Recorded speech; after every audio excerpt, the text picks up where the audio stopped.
मेरे प्यारे देशवासियों, आप सबको दीपावली की बहुत बहुत शुभकामनाएं। भारत के हर कोने में उत्साह और उमंग के साथ दीपावली का पर्व मनाया जाता है। भारत एक ऐसा देश है कि 365 दिन देश के किसी न किसी कोने में कोई न कोई उत्सव नजर आता है।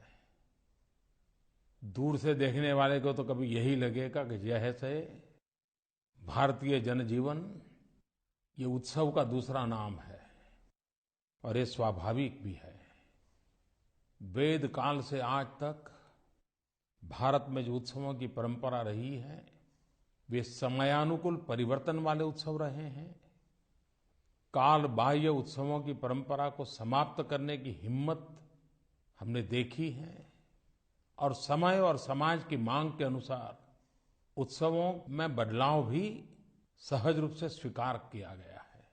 लेकिन इन सब में एक बात हम भली भांति देख सकते हैं कि भारत के उत्सवों की ये पूरी यात्रा, उसका व्याप, उसकी गहराई, जन जन में उसकी पैठ एक मूल मंत्र से जुड़ी हुई है: स्व को समष्टि की ओर ले जाना। व्यक्ति और व्यक्तित्व का विस्तार हो, अपने सीमित सोच के दायरे को समाज से ब्रह्मांड तक विस्तृत करने का प्रयास हो, और ये उत्सवों के माध्यम से करना।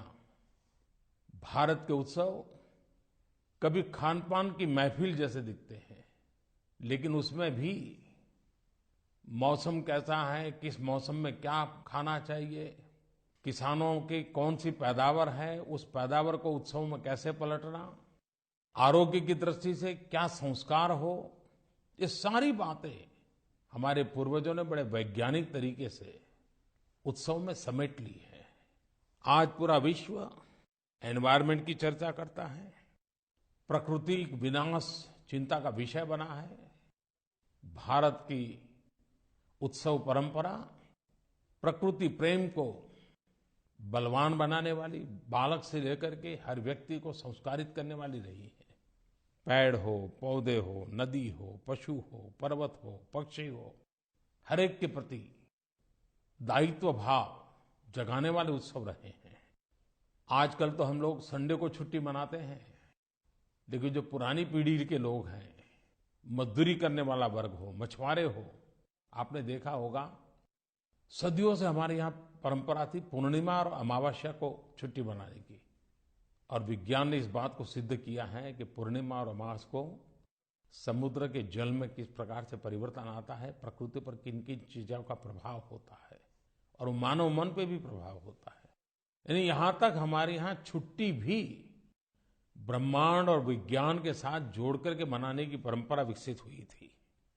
आज जब हम दीपावली का पर्व मनाते हैं, तब जैसा मैंने कहा, हमारा हर पर्व एक शिक्षादायक होता है, शिक्षा का बोध लेकर के है।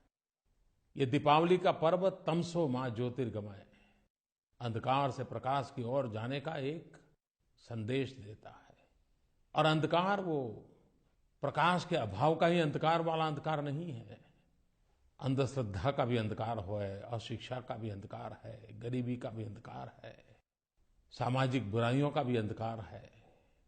दीपावली का दिया जला करके समाज दोष रूपी जो अंधकार छाया हुआ है, व्यक्ति दोष रूपी जो अंधकार छाया हुआ है, उससे भी मुक्ति, और वही तो दिवाली का दिया जला करके प्रकाश पहुंचाने का पर्व बनता है। एक बात हम सब भली भांति जानते हैं, हिंदुस्तान के किसी भी कोने में चले जाइए, अमीर से अमीर के घर में चले जाइए, गरीब से गरीब की झोपड़ी में चले जाइए, दिवाली के त्योहार में हर परिवार में स्वच्छता का अभियान चलता दिखता है। घर के हर कोने की सफाई होती है। गरीब अपनी मिट्टी के बर्तन होंगे तो मिट्टी के बर्तन भी ऐसे साफ करते हैं जैसे बस ये दिवाली आई है। दिवाली एक स्वच्छता का अभियान भी है।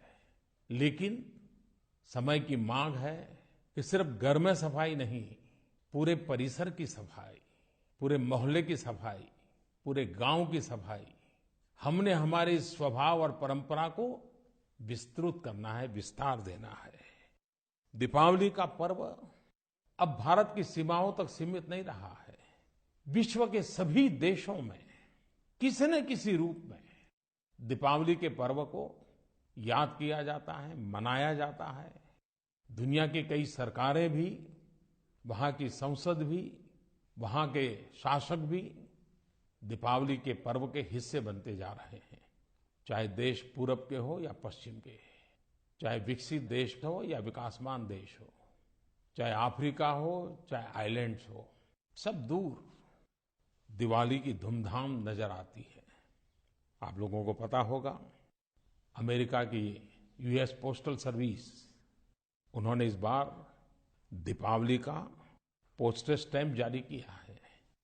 कनाडा के प्रधानमंत्री जी ने दीपावली के अवसर पर दिया जलाती हुई अपनी तस्वीर ट्विटर पर शेयर की है। ब्रिटेन की प्रधानमंत्री ने लंदन में दीपावली के निमित्त सभी समाजों को जोड़ता हुआ एक रिसेप्शन का कार्यक्रम आयोजित किया, स्वयं ने हिस्सा लिया। और शायद यूके में तो कोई ऐसा शहर नहीं होगा कि जहां पर बड़े तामझाम के साथ दिवाली न मनाई जाती हो। सिंगापुर के प्रधानमंत्री जी ने इंस्टाग्राम पर तस्वीर रखी है और उस तस्वीर को उन्होंने दुनिया के साथ शेयर किया है और बड़े गौरव के साथ किया है। और तस्वीर क्या है? सिंगापुर पार्लियामेंट की 16 महिला एमपीज भारतीय साड़ी पहन करके पार्लियामेंट के बाहर खड़ी है और ये फोटो वायरल हुई है। और ये सब दिवाली के निमित्त किया गया है। सिंगापुर की तो हर गली मोहल्ले में इन दिनों दिवाली का जश्न मनाया जा रहा है। ऑस्ट्रेलिया के प्रधानमंत्री ने भारतीय समुदाय को दीपावली की शुभकामनाएं और ऑस्ट्रेलिया के विभिन्न शहरों में दीपावली के पर्व में हर समाज को जुड़ने के लिए आह्वान किया है। अभी न्यूजीलैंड के प्रधानमंत्री आए थे, उन्होंने मुझे कहा कि मुझे जल्दी इसलिए वापस जाना है कि मुझे वहां दिवाली के समारोह में शामिल होना है। कहने का मेरा तात्पर्य ये है कि दीपावली ये प्रकाश का पर्व विश्व समुदाय को भी अंधकार से प्रकाश की ओर लाए जाने का एक प्रेरणा उत्सव बन रहा है। दीपावली के पर्व पर अच्छे कपड़े, अच्छे खानपान के साथ साथ पटाखों की भी बड़ी धूम मची रहती है और बालकों को, युवकों को बड़ा आनंद आता है। लेकिन कभी-कभी बच्चे दुस्साहस भी कर देते हैं।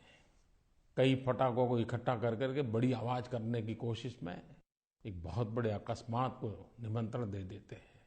कभी ये भी ध्यान नहीं रहता है कि आसपास में क्या चीजें हैं, कहीं आग तो नहीं लग जाएगी।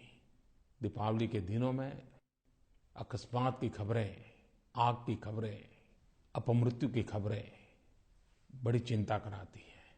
और एक मुसीबत ये भी हो जाती है कि दिवाली के दिनों में डॉक्टर भी बड़ी संख्या में अपने परिवार के साथ दिवाली मनाने चले गए होते हैं, तो संकट में और एक संकट जुड़ जाता है। मेरी खास करके माता पिता को, पेरेंट्स को, गार्डियंस को खास आग्रह है कि बच्चे जब पटाखे चलाते हो, बड़ों ने साथ खड़े रहना चाहिए, कोई गलती न हो जाए उसकी चिंता करनी चाहिए और दुर्घटना से बचना चाहिए। हमारे देश में दीपावली का पर्व बहुत लंबा चलता है, वो सिर्फ एक दिन का नहीं होता है। वो गोवर्धन पूजा कहो, भाई दूज कहो, लाभ पंचमी कहो और कार्तिक पूर्णिमा की प्रकाश पर्व तक ले जाइए तो एक प्रकार से एक लंबे कालखंड चलता है। इसके साथ साथ हम दीपावली का त्योहार भी मनाते हैं और छठ पूजा की तैयारी भी करते हैं। भारत के पूर्वी इलाके में छठ पूजा का त्योहार एक बहुत बड़ा त्योहार होता है, एक प्रकार से महापर्व होता है, 4 दिन तक चलता है। लेकिन उसकी एक विशेषता है, समाज को एक बड़ा गहरा संदेश देता है। भगवान सूर्य हमें जो देते हैं उससे हमें सब कुछ प्राप्त होता है। प्रत्यक्ष और परोक्ष भगवान सूर्य देवता से जो मिलता है उसका हिसाब अभी लगाना ये हमारे लिए कठिन है, इतना कुछ मिलता है। और छठ पूजा सूर्य की उपासना का भी पर्व है। लेकिन कहावत तो ये हो जाती है कि भाई दुनिया में लोग उगते सूरज की पूजा करते हैं। छठ पूजा एक ऐसा उत्सव है जिसमें ढलते सूरज की भी पूजा होती है। एक बहुत बड़ा सामाजिक संदेश है उसमें। मैं दीपावली के पर्व की बात कहूं, छठ पूजा की बात कहूं, ये समय है आप सबको बहुत बहुत शुभकामनाएं देने का। लेकिन साथ साथ मेरे लिए समय और भी है, खास करके देशवासियों का धन्यवाद करना है, आभार व्यक्त करना है। पिछले कुछ महीनों से जो घटनाएं आकार ले रही हैं, हमारे सुख चैन के लिए हमारे सेना के जवान अपना सब कुछ लुटा रहे हैं। मेरे भाव विश्व पर सेना के जवानों की, सुरक्षा बलों के जवानों की ये त्याग, तपस्या, परिश्रम मेरे दिल दिमाग पर छाया हुआ रहता है। और उसी में से एक बात मन में कर गई थी कि यह दिवाली सुरक्षा बलों के नाम पर समर्पित हो। मैंने देशवासियों के संदेश टू सोल्जर्स एक अभियान के लिए निमंत्रित किया। लेकिन मैं आज सर झुका करके कहना चाहता हूँ, हिंदुस्तान का कोई ऐसा इंसान नहीं होगा जिसके दिल में देश के जवानों के प्रति जो अप्रतिम प्यार है, सेना के प्रति गौरव है, सुरक्षा बलों के प्रति गौरव है, जिस प्रकार से उसकी अभिव्यक्ति हुई है, ये हर देशवासी को ताकत देने वाली है। सुरक्षा बल के जवानों को तो हम कल्पना नहीं कर सकते, इतना हौसला बुलंद करने वाला आपका एक संदेश ताकत के रूप में प्रकट हुआ है। स्कूल हो, कॉलेज हो, छात्र हो, गांव हो, गरीब हो, व्यापारी हो, दुकानदार हो, राजनेता हो, खिलाड़ी हो, सिने जगत हो, शायद ही कोई बचा होगा जिसने देश के जवानों के लिए दिया न जलाया हो, देश के जवानों के लिए संदेश न दिया हो। मीडिया ने भी इस दीपोत्सव को सेना के प्रति आभार व्यक्त करने का अवसर में पलट दिया। और क्यों न करे, चाहे बीएसएफ हो, सीआरपीएफ हो, इंडो तिब्बतियन पुलिस हो, असम राइफल्स हो, जल सेना हो, थल सेना हो, नभसेना हो, कोस्ट गार्ड हो, मैं सबके नाम बोल नहीं पाता हूं, अनगिनत ये हमारे जवान किस किस प्रकार से कष्ट झेलते हैं। हम जब दिवाली मना रहे हैं, कोई रेगिस्तान में खड़ा है, कोई हिमालय की चोटियों पे, कोई उद्योग की रक्षा कर रहा है तो कोई एयरपोर्ट की रक्षा कर रहा है। कितनी कितनी जिम्मेवारियां निभा रहे हैं। हम जब उत्सव के मूड में हो, उसी समय उसको याद करें तो उस याद में भी एक नई ताकत आ जाती है, एक संदेश में सामर्थ्य बढ़ जाता है। और देश ने करके दिखाया। मैं सचमुच में देशवासियों का आभार प्रकट करता हूं। कईयों ने जिसके पास कला थी, कला के माध्यम से किया। कुछ लोगों ने चित्र बनाए, रंगोली बनाई, कार्टून बनाए। जो सरस्वती की जिन पर कृपा थी उन्होंने कविताएं बनाई। कईयों ने अच्छे नारे प्रकट किए। ऐसा मुझे लग रहा है कि जैसे मेरा नरेंद्र मोदी ऐप या मेरा माई गॉव, जैसे उसमें भावनाओं का सागर उमड़ पड़ा है। शब्द के रूप में, पींछे के रूप में, कलम के रूप में, रंग के रूप में, अनगिनत प्रकार की भावनाएं। मैं कल्पना कर सकता हूं मेरे देश के जवानों के लिए कितना गर्व का एक पल है। संदेश टू सोल्जर्स, इस हैशटैग पर इतनी सारी चीजें आई हैं। प्रतीकात्मक रूप में मैं श्रीमान अश्विनी कुमार चौहान ने एक कविता भेजी है, उसे पढ़ना पसंद करूंगा। अश्विनी जी ने लिखा है, मैं त्योहार मनाता हूं, खुश होता हूं, मुस्कुराता हूं। मैं त्योहार मनाता हूं, खुश होता हूं, मुस्कुराता हूं। ये सब है क्योंकि तुम हो। ये तुमको आज बताता हूं। मेरी आजादी का कारण तुम खुशियों की सौगात हो। मैं चैन से सोता हूं क्योंकि मैं चैन से सोता हूं क्योंकि तुम सरहद पर तैनात हो। शीश झुकाए पर्वत अंबर और भारत का चमन तुम है। शीश झुकाए पर्वत अंबर और भारत का चमन तुम है। उसी तरह से नानी मेरा भी है, शत शत नमन तुम है। उसी तरह से नानी मेरा भी है, शत शत नमन तुम है। मेरे प्यारे देशवासियों, जिसका मायका भी सेना के जवानों से भरा हुआ है और जिसका ससुराल भी सेना के जवानों से भरा हुआ है, ऐसी एक बहन शिवानी ने मुझे एक टेलीफोन मैसेज दिया। आइए हम सुनते हैं फौजी परिवार क्या कहता है। नमस्कार प्रधानमंत्री जी, मैं शिवानी मोहन बोल रही हूँ। इस दीपावली पर जो संदेश टू सोल्जर्स अभियान शुरू किया गया है, उससे हमारे फौजी भाइयों को बहुत ही प्रोत्साहन मिल रहा है। मैं एक आर्मी फैमिली से हूँ। मेरे पति भी आर्मी ऑफिसर हैं। मेरे फादर और फादर इन लॉ दोनों आर्मी ऑफिसर्स रह चुके हैं, तो हमारी तो पूरी फैमिली सोल्जर से भरी हुई है।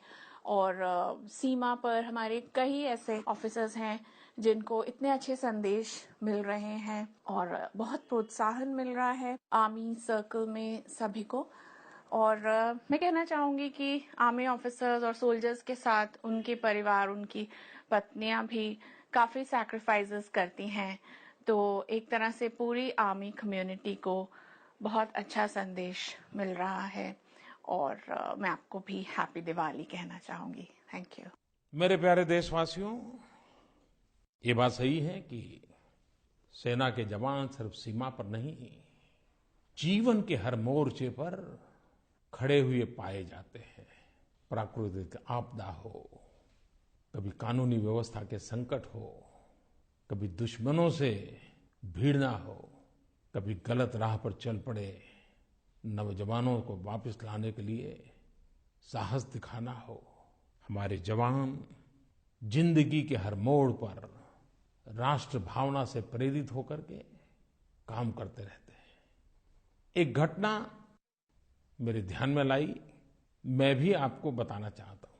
और मैं इसलिए बताना चाहता हूं कि सफलता के मूल में कैसी कैसी बातें एक बहुत बड़ी ताकत बन जाती है।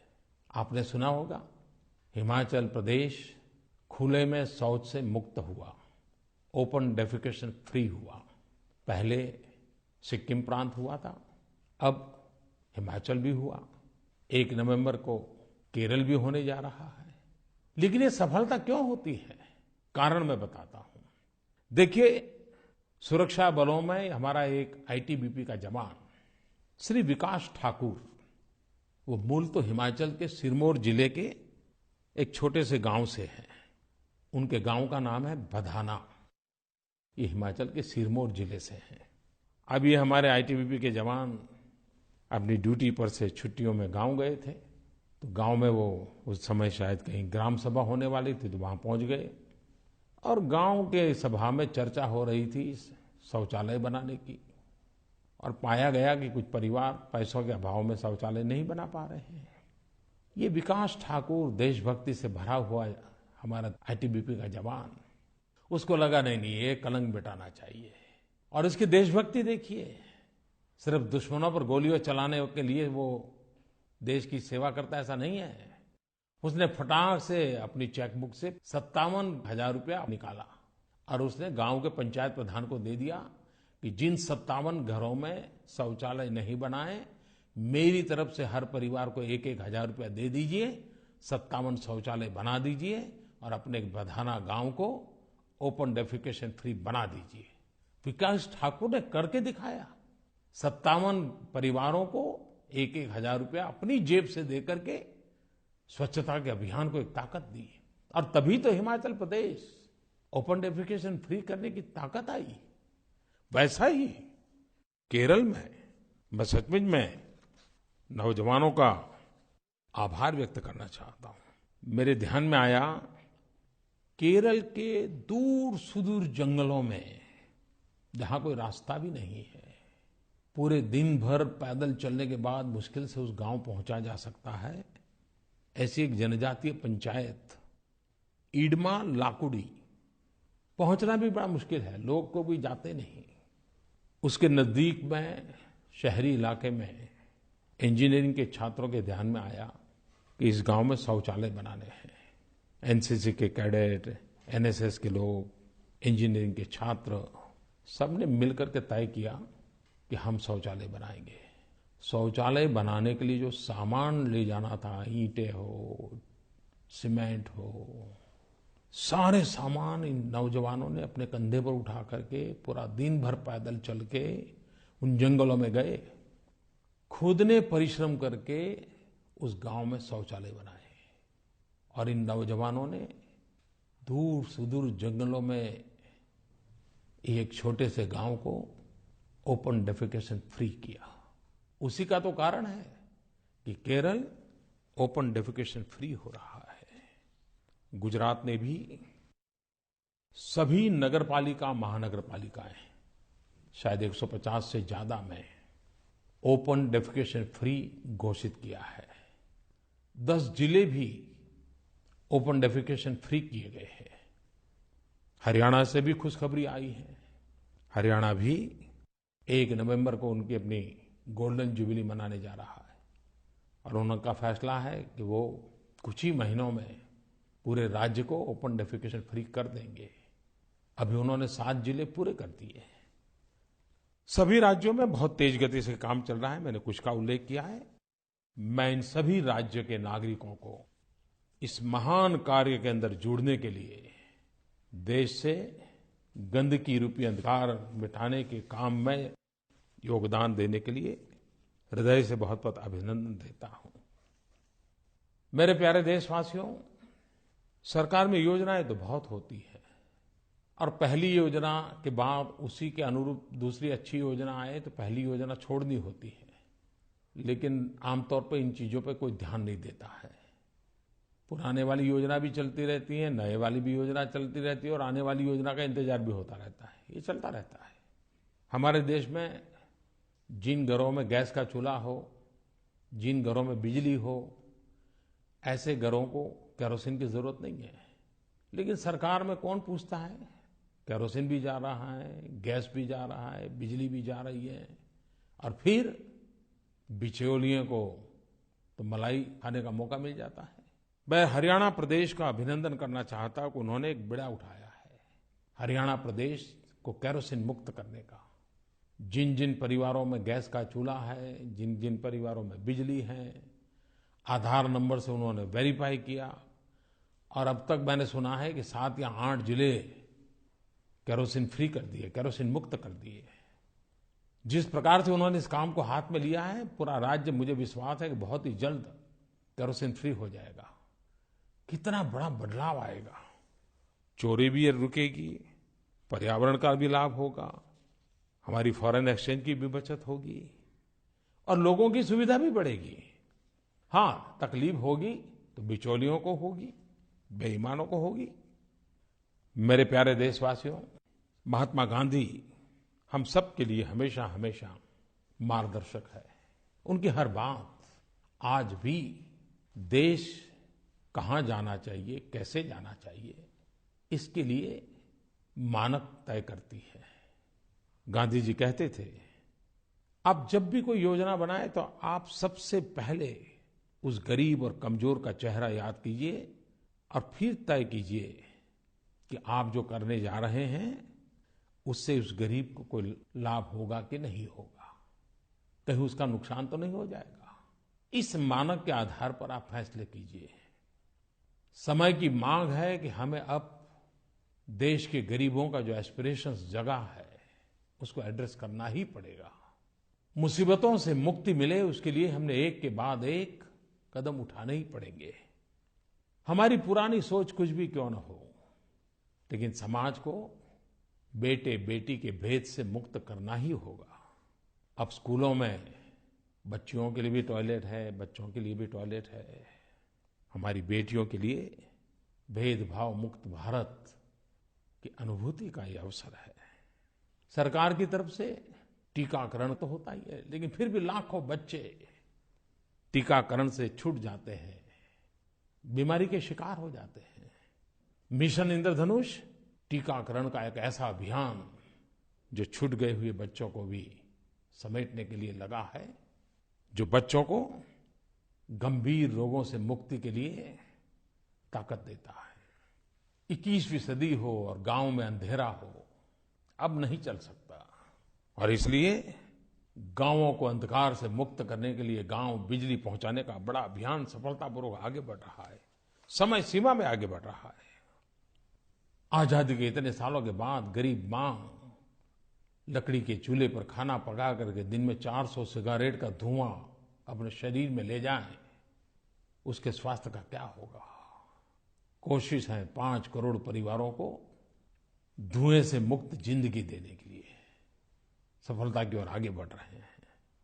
छोटा व्यापारी, छोटा कारोबारी, सब्जी बेचने वाला, दूध बेचने वाला, नाई की दुकान चलाने वाला, साहूकारों के ब्याज के चक्कर में ऐसा फंसा रहता था।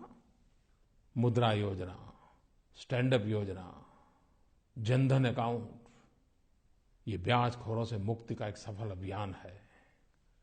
आधार के द्वारा बैंकों में सीधे पैसे जमा कराना, हकदार को, लाभार्थी को सीधे पैसे मिले, सामान्य मानव की जिंदगी में ये बिचौलियों से मुक्ति का अवसर है। एक ऐसा अभियान चलाना है जिसमें सिर्फ सुधार और परिवर्तन नहीं, समस्या से मुक्ति तक का मार्ग पक्का करना है, और हो रहा है। मेरे प्यारे देशवासियों, कल 31 अक्टूबर इस देश के महापुरुष, भारत की एकता को ही जिन्होंने अपने जीवन का मंत्र बनाया, जी के दिखाया, ऐसे सरदार वल्लभ भाई पटेल का जन्म जयंती का पर्व है। 31 अक्टूबर एक तरफ सरदार साहब की जयंती का पर्व है, देश की एकता का जीता जागता महापुरुष, तो दूसरी तरफ श्रीमती गांधी की पुण्यतिथि भी है। महापुरुषों को पुण्य स्मरण तो हम करते ही हैं, करना भी चाहिए। लेकिन पंजाब के एक सज्जन का फोन, उनकी पीड़ा मुझे भी छू गई। प्रधानमंत्री जी नमस्कार सर, मैं जसदीप बोल रहा हूँ पंजाब से। सर, जैसा कि आप जानते हैं कि 31 तारीख को सरदार पटेल जी का जन्मदिन है। सरदार पटेल ਉਹ ਸ਼ਖਸੀਅਤ ਨੇ ਜਿਨ੍ਹਾਂ ਨੇ ਆਪਣੀ ਸਾਰੀ ਜ਼ਿੰਦਗੀ ਦੇਸ਼ ਨੂੰ ਜੋੜਨ ਲਈ ਬਿਤਾ ਦਿੱਤੀ, ਐਂਡ ਉਹ ਇਸ ਮੁਹਿੰਮ ਵਿੱਚ ਆਈ ਥਿੰਕ ਸਫਲ ਵੀ ਹੋਏ। ਹੀ brought everybody together. We call it irony और we call it एक बुरी किस्मत कहें देश की, कि उसी दिन इंदिरा गांधी जी की हत्या भी हो गई। एंड जैसा हम सबको पता है कि उनकी हत्या के बाद देश में कैसे इवेंट्स हुए। तो सर, मैं ये कहना चाहता था कि हम ऐसे दुर्भाग्य पूर्ण जो इवेंट्स होते हैं, जो घटनाएं होती हैं, इनको कैसे रोक सकते हैं? मेरे प्यारे देशवासियों, ये पीड़ा एक व्यक्ति की नहीं है। एक सरदार वल्लभ भाई पटेल, इतिहास इस बात का गवाह है कि चाणक्य के बाद देश को एक करने का भगीरथ काम सरदार वल्लभ भाई पटेल ने किया। आजाद हिंदुस्तान को एक झंडे के नीचे लाने का सफल प्रयास, इतना बड़ा भगीरथ काम जिस महापुरुष ने किया, उस महापुरुष को शत शत नमन। लेकिन यह भी तो पीड़ा है कि सरदार साहब एकता के लिए जिए, एकता के लिए जूझते रहे, एकता की उनकी प्राथमिकता के कारण कईयों की नाराजगी के शिकार भी रहे, लेकिन एकता के मार्ग को कभी छोड़ा नहीं। लेकिन उसी सरदार की जन्म जयंती पर हजारों सरदारों के परिवारों को श्रीमती गांधी की हत्या के बाद मौत के घाट उतार दिया गया। एकता के लिए जीवन भर जीने वाले उस महापुरुष के जन्मदिन पर ही, और सरदार के ही जन्मदिन पर सरदारों के साथ जुल्म, इतिहास का एक पन्ना हम सबको पीड़ा देता है। लेकिन इन संकटों के बीच में भी एकता के मंत्र को लेकर के आगे बढ़ना है। विविधता में एकता, यही देश की ताकत है। भाषाएं अनेक हो, जातियां अनेक हो, पहनाव अनेक हो, खान पान अनेक हो, लेकिन अनेकता में एकता, ये भारत की ताकत है, भारत की विशेषता है। हर पीढ़ी का एक दायित्व है, हर सरकारों की जिम्मेवारी है कि हम देश के हर कोने में एकता के अवसर खोजें, एकता के तत्व को उभारें। बिखराव वाली सोच, बिखराव वाली प्रवृत्ति से हम भी बचें, देश को भी बचाएं। सरदार साहब ने हमें एक भारत दिया, हम सबका दायित्व है श्रेष्ठ भारत बनाना। एकता का मूल मंत्र ही श्रेष्ठ भारत का मजबूत नींव बनाता है। सरदार साहब की जीवन यात्रा का प्रारंभ किसानों के संघर्ष से हुआ था। किसान के बेटे थे, आजादी के आंदोलन को किसानों तक पहुंचाने में सरदार साहब की बहुत बड़ी अहम भूमिका रही। आजादी के आंदोलन को गांव में ताकत के रूप बनाना सरदार साहब का सफल प्रयास था। उनकी संगठन शक्ति और कौशल्य का परिणाम था। लेकिन सरदार साहब सिर्फ संघर्ष के व्यक्ति थे ऐसा नहीं, वो संरचना के भी व्यक्ति थे। आज कभी कभी हम बहुत लोग अमूल का नाम सुनते हैं। अमूल की हर प्रोडक्ट से आज हिंदुस्तान और हिंदुस्तान के बाहर भी लोग परिचित हैं। लेकिन बहुत कम लोगों को मालूम होगा कि सरदार साहब की दीर्घ दृष्टि थी कि उन्होंने कोऑपरेटिव मिल्क प्रोड्यूशन के यूनियन की कल्पना की थी। और खेड़ा डिस्ट्रिक्ट, उस समय केरा डिस्ट्रिक्ट बोला जाता था, और 1942 में इस विचार को उन्होंने बल दिया था। वो साकार रूप आज का अमूल, किसानों के सुख समृद्धि की संरचना सरदार साहब ने कैसे की थी, उसका एक जीता जागता उदाहरण हमारे सामने है। मैं सरदार साहब को आदरपूर्वक अंजलि देता हूं। और इस एकता दिवस पर 31 अक्टूबर को हम जहां हो सरदार साहब को स्मरण करें, एकता का संकल्प करें। मेरे प्यारे देशवासियों, इन दिवाली की श्रृंखला में कार्तिक पूर्णिमा ये प्रकाश उत्सव का भी पर्व है।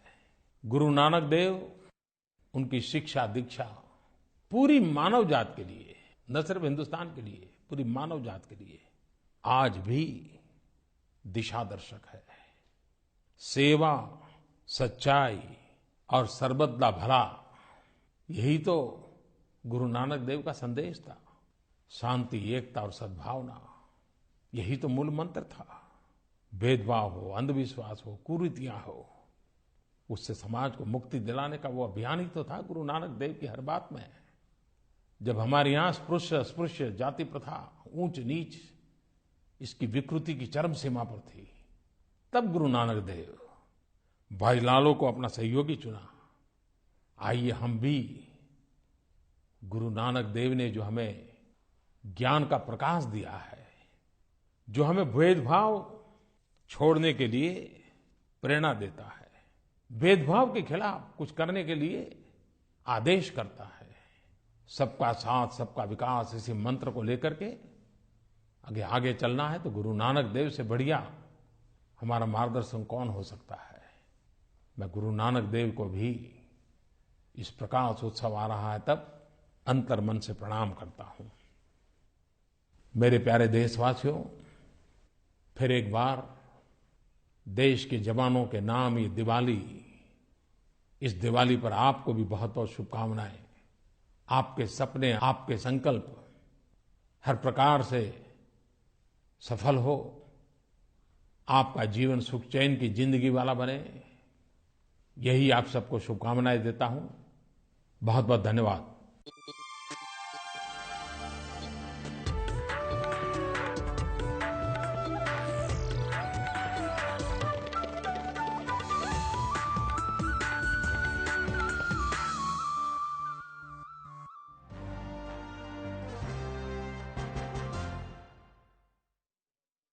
नमस्कार, मैं हूं चंद्रशेखर जोशी। तो अभी आप